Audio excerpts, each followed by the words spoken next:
Hi all. ఇప్పుడే మన Amazon ప్రైమ్లో స్ట్రీమింగ్కి వచ్చిన మన శ్రీ విష్ణు గారి మూవీ అయిన సింగిల్ మూవీ చూసా. మూవీ ఎలా ఉందంటే పర్లేదు అన్నమాట. నాకైతే మిక్స్డ్ ఫీలింగ్స్ ఉన్నాయి. ఒక టైం పాస్ మూవీ అనుకోవచ్చు అన్నమాట. అలా వెళ్ళిపోతుంది అంతే. మూవీ రన్ టైం కూడా వచ్చేసి మనకి 2 hours 10 minutes అన్నమాట. కమింగ్ టు ద ప్లాట్ ఏంటంటే యాక్చువల్గా మన హీరో వచ్చేసి రాడ్ సింగిల్ అనమాట. వాడికేమో ఎవరో దొరకరు. అలాంటి ఒక టైంలో మనోడికి హీరోయిన్ పరిచయం అవుతుంది అనమాట. తర్వాత తన మీద మనసు పడేసుకుని తనని ట్రై చేస్తూ ఉంటాడు అనమాట. సెకండ్ హీరోయిన్ కూడా ఒక సిచ్యువేషన్తో మన హీరో లైఫ్లోకి ఎంటర్ అవుతుంది అనమాట.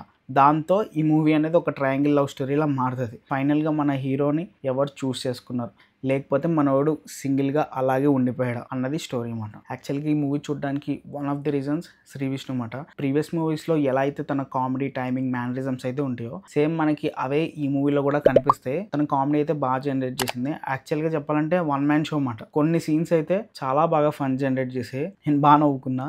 కొన్ని సీన్స్ మాత్రం కొంచెం లాగ్ అనిపించింది అనమాట. ఇంకొకటి మన శ్రీ విష్ణు అండ్ వెనల్ కిషోర్ ఇద్దరు స్క్రీన్ మీదకి వచ్చినప్పుడల్లా చాలా వరకు ఫన్ జనరేట్ చేయడానికి ట్రై చేశారు. చాలా వరకు వర్కౌట్ అయ్యాయి, కానీ కొన్ని సీన్స్ కొంచెం లాగ్ అనిపించాయి. నెక్స్ట్ వచ్చేసి కీతిక అన్నమాట. అసలు ఈ అమ్మాయిని ఎందుకు తీసుకుంటారో నాకైతే సినిమాలో అర్థం కాదు. ఏదో గ్లామర్ కోసం తీసుకుంటారు, కానీ దీనికైతే యాక్టింగ్ స్కిల్స్ పెద్దగా లేవు అనిపిస్తుంది. అసలు ఫేస్లో ఎక్స్ప్రెషన్స్ అనేవి పలకో, ఆ ఎమోషన్స్ అనేవి ఏం సెట్ కావు అన్నమాట. తిన క్యారెక్టర్ అయితే నాకు సెట్ కాలే అనిపించింది. నెక్స్ట్ వచ్చేసి ఇవానా. తిన స్క్రీన్ ప్రెజెన్స్ బాగుంది, తన యాక్టింగ్ కూడా బాగానే చేసింది. ప్రీ క్లైమాక్స్ అండ్ క్లైమాక్స్ అనేవి బాగానే ఉన్నాయి. కొన్ని సర్ప్రైజింగ్గా ఇంకొక 2-3 హీరోయిన్స్ అయితే వస్తారు. పర్లేదు, బాగానే అనిపించింది అది. ఇంకా ఓవరాల్గా మూవీ చూడాలా వద్దంటే ఫ్యామిలీతో సహా అందరూ కూర్చుని మంచిగా చూసేయచ్చు. మంచి టైంపాస్ మూవీ అన్నమాట ఈ వీకెండ్కి. సరే మరి నెక్స్ట్ వీడియోలో మళ్ళీ కలుద్దాం. అంతవరకు బాయ్.